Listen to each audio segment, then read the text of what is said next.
Magandang araw po. Ngayong pag-uwi po namin, pagkagaling sa trabaho, kapag drive po kami ni ate. Ingat po ate, dahan-dahan lang.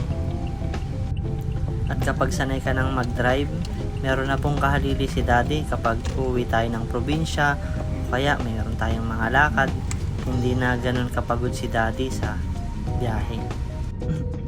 Daddy, say hi.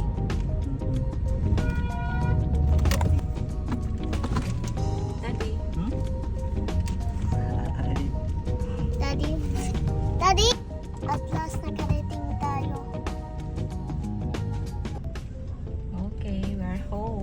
Okay, sa wakas, nakarating din tayo.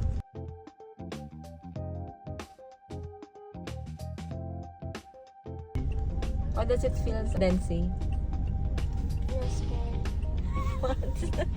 Why you feel scary? because we almost bumped. Salamat po sa panonood.